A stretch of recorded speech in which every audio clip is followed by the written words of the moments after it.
코스피 저점을 예단하기는 어렵다. 5천선도 감안해야 된다라고 말씀을 해주셨는데요. 근데 최근에 보면 실제로 나스닥도 안 좋아지기 시작했잖아요. 그러면은 요런 뷰에 대해서 상무님께서는 어떻게 판단하십니까? 저도 이제 미국 시장이 어떻게 보면 S&P 500 기준으로 보면은 5월 14일이었나요? 5월 15일부터 해서 뭐 한 7,300에서 7,600, 그러니까 한 7,400에서 한 2달 반 동안 지금 거의 멈춰 있습니다. 네네. 멈춰 있다가 지금 이제 조금씩 힘을 잃어가고 있는 상황인데, 약간 미국 시장에서 조금 더 예민한 필라델피아 반도체 지수 같은 거는 고점 대비해서 한 15%, 18% 이렇게 빠졌으니까 예.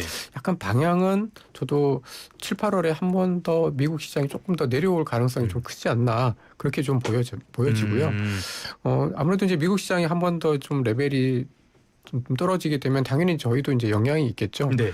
근데 저희 코스피가 아시겠지만 이제 고점 대비해서 지금 거의 30% 가까이 빠졌잖아요. 네. 정확하게는 한 28.5%, 종가 기준으로는 그렇고 장중 고점 기준으로는 거의 30% 빠졌는데, 물론 이제 그동안 이제 올라간 게 있으니까 이제 올라간 거 생각하면은 뭐 이게 충분히 더 조금 더 빠져도 된다 뭐 이런 의견들도 있긴 하지만, 제가 생각할 때는 어쨌든 고점 대비해서 30% 빠진 경우가 거의 없습니다. 그러니까 예. 코로나 때 저희가 예, 이제 36% 빠졌었고, 그다음에 이제 그 다음을 생각해 보면은 30% 이상 빠진 게 2008년 글로벌 금융위기 때. 뭐 그런 일이나 없어요. 생겨야지 그렇게 빠지긴 하죠. 네. 그러니까 물론 이제 그 전에 저희 한국 시장이 뭐 많이 오르긴 해서 예. 뭐 딱 그때랑 이제 지금이랑을 뭐 이렇게 비교를 해가지고 더 안 떨어질 거다라고 단정지어서 말할 수는 없지만, 어쨌든 그런 보통은 한 15%에서 한 20%가 저희 국내 시장이 나타날 수 있는 조정이고, 30% 조정은 특히 한 달 반만 이렇게 조정이 나온 거는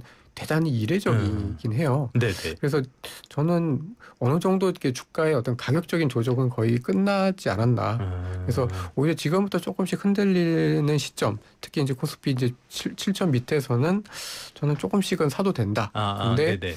아무래도 이제 말씀하신 것처럼 이 7, 8월에 이제 뭐 이런 관세 문제도 있고 유가 문제도 있고 해서 올라가는 속도가 빠르진 않을 것 같아서 조금 시간을 두고 천천히 이제 좀 어떤 그 하락세가 좀 멈추는 것들을 좀 확인해야 할 필요가 있겠다, 이렇게 좀 보고 있습니다. 도박장은 끝나고 이제 장기 투자의 장이 다시 열리는 게 아닌가라는 생각도 드는데, 자 그런데 실적 이슈는 살아 있잖아요. 그러면은 언제쯤 이거 반등을 기대해 볼 수 있는 거예요? 제가 아까도 얘기해드렸지만 지금의 뭐 한국 증시 네. 또 반도체 관련된 기업들의 주가를 전망하려고 하면 사실 펀더멘탈이 먹히는 건 아니에요. 지금 잠깐 얘기해드렸던 기술적인 분석 정도가 지금 현재 이제 주가를 단기적으로 좀 설명할 때 필요한 요소인 것 같고요. 실적이 좋은데 이런 억울하잖아요. 실적이 나쁘면 그렇지만. 그래서 그 실적이 좋은 게 사실은 지난해 4월 달부터 올해 고점을 형성할 때까지 사실 선반영한 부분들도 있어요. 제가 또 이렇게 얘기하면 또 투자자분, 뭐 청취자분들이 또 거부하실 수도 있을 것 같은데 그래도 현실을 인지해야 되니까 얘기해드릴게요. SK하이닉스를 기준으로 지난해 4월달 저점 대비 올해 고점까지 올라온 그 퍼센티지가 1600%가 넘어요. 그거 알고 계세요? 네네. 근데 지금 기사 많이 나오고 있습니다. 올해 고점 대비 지금 현재 SK하이닉스가 떨어진 폭은 기껏해야 한 44% 정도밖에 안 된단 말이에요.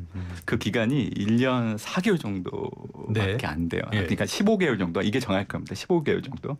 그러니까 오름폭 대비 지금 하락폭을 놓고 온다고 하면 많이 떨어졌다라고 보기는 어렵죠. 근데 이제 보통 투자자들은 그냥 고점 대비 떨어진 폭을 놓고 이 정도면 과거 대비 조정을 많이 받았으니까 이제는 올라가지 않을까라고 생각을 하고 있는데, 저는 아직은 그 시점은 아닌 것 같고요. 제가 5월 달부터 이런 얘기를 좀 많이 강조를 해드렸어요. 어차피 팬데믹 발생하고 나서 문제는 물가 급등이었고 이를 중앙은행들이 금리 인상하면서 물가를 내려갈 수 있는 대응 방법이 됐고, 그러고 나서 주가가 올라가기 시작을 했거든요. 근데 올해 같은 경우에는 이란 전쟁 발생하고 나서 지금 물가가 올라가고 있는 구간이잖아요. 이런 구간에서는 사실 주가가 올라가기는 어렵습니다. 보통 이거를 실질정책 금리라고 얘기를 하고 있는데 되게 간단해요. 한 나라에 기준금리가 있으면 이 기준금리보다 소비자 물가 전년 동월 대비 가격이 높으면 안 돼요. 그렇죠. 그동안은 기준금리보다 낮았기 때문에 주가가 올라올 수 있었던 건데, 한국 같은 경우에는 올해 5월 달 발표된 4월 소비자 물가가 그때 당시 기준금리가 2.5%였는데 발표된 소비자 물가가 전년 동월 대비 2.6%가 나왔기 때문에 네. 그래서 기준금리보다 물가가 올라가기 시작을 한 거죠. 그래서 이 구간이 계속 된다라고 하면 사실 주가가 올라가긴 어렵습니다. 그래서 저는 앞으로 물가가 내려오고 주가가 올라갈 수 있는 시점은 3분기는 아닌 것 같아요. 4분기 정도 돼야 가능할 걸로 좀 보고 있고 그 변곡점으로 볼 수 있는 지표는 아마 이제 9월달 발표되는 미국의 8월 PC가 저는 그 앞으로 이제 주가가 올라갈 수 있는 그 향방을 결정하는데 중요한 역할을 할 걸로 좀 생각하고 있습니다. 역시 개인 소비 지출 또 지표가 중요하게 작용을 할 수 있는 그런 시기가 되는 것 같은데요.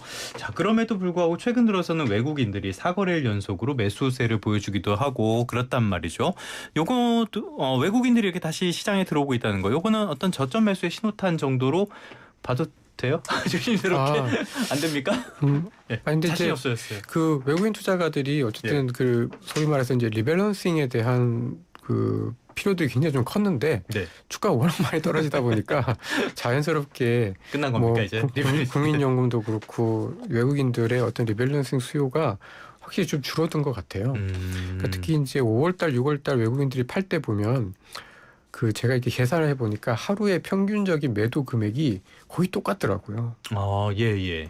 그러니까 약간 기계가 판 것 같아요. 진짜 알파고가 판 것처럼 하루하루 그러니까 금액은 다른데 이제 월로 계산한 하루의 평균적인 매도 금액은 5월달, 6월달, 7월달 그러니까 7월 19일까지 거의 비슷했습니다.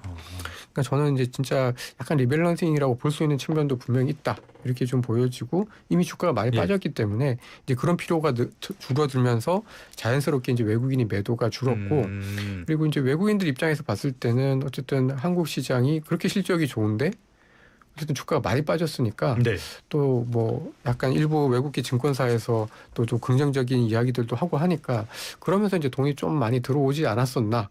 라고 좀 보여져서 저는 외국인들은 이제는 더 이상 팔지는 않을 거다라고 보고 있습니다. 알겠습니다. 자, 외국인의 수급까지 한번 살펴봤고요. 간략하게 이거 하나만 짚어볼까요?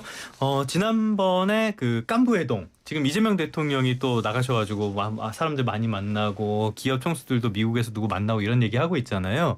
여기가 1차 깐부회동 때는 굉장히 열광적이었고 2차 때는 그냥 그저 그랬는데 3차 때 이번에는 어떤 계기가 될 수 있을까요? 간략하게 어떻게 보십니까?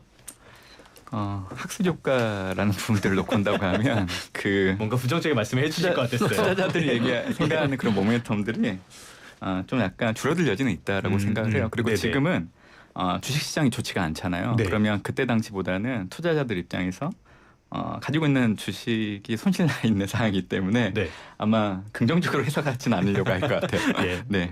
동감합니다. 동감합니다. 자, 지금 그러면은 여러 가지 반도체 측면에서도 뭐 흔들리는 것도 있고 그렇기 때문에 많은 투자자들이 새로운 대안도 찾고 막 그랬었잖아요. 여기에서 걸린 게 MLCC, 삼성전기라든지 이노텍이라든지 LG 이노텍이라든지 이런 회사들이 많이 주목을 받았었단 말이죠. 그런데 이 회사들도 최근에 좀 조정 국면에 들어와 있습니다. 이거는 왜 그런 거고 앞으로 좀 기대해봐도 되는 겁니까? 이런 회사들?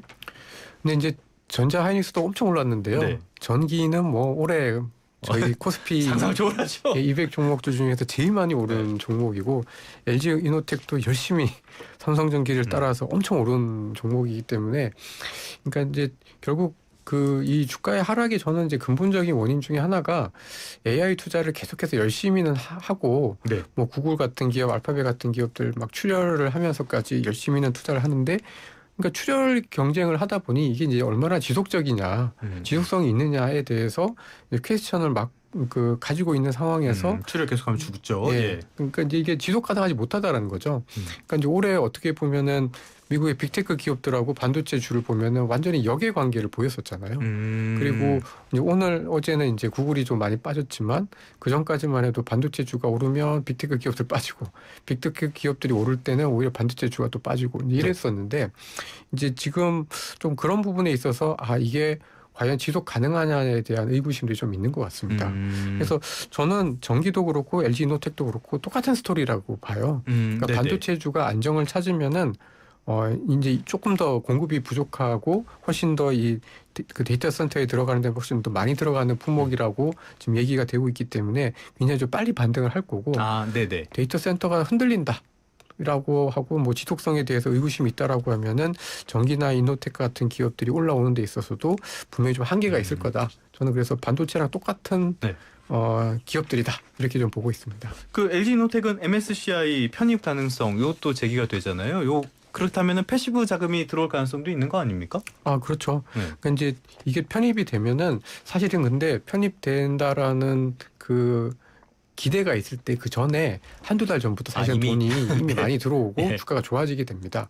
그리고 막상 편입이 되고 난 다음에는 사실 이제 아주 장기적으로 이렇게 쭉쭉 가기보다는 이제 그거 기대감이 약간 소멸이 되면서 조금 쉬는 경향들이 좀 네. 있어서 어쨌든 지금은 뭐 기대감이 있으니까 상대적으로는 좀 좋을 것 같은데 이게 오히려 이제 이벤트가 끝나면은 조금 힘을 잃어버릴 수도 있다라는 거는 좀 감안을 해야 될 것 같습니다. 알겠습니다. 끝으로 짧게. 그렇다면 삼성전기, LG이노텍 이런 회사들, 반도체 말고 이런 회사들도 지금은 매수 기회다라고 볼 수 있을까요? 없을까요? 지금은 아니라고 생각하고 있고요. 네. 3분기 때까지는 좀 지켜보시면 좋을 것 같고 저는 궁극적으로 내년 상반기 때까지는 글로벌 증시가 우상향할 수 있다라고 보고 있는데 네.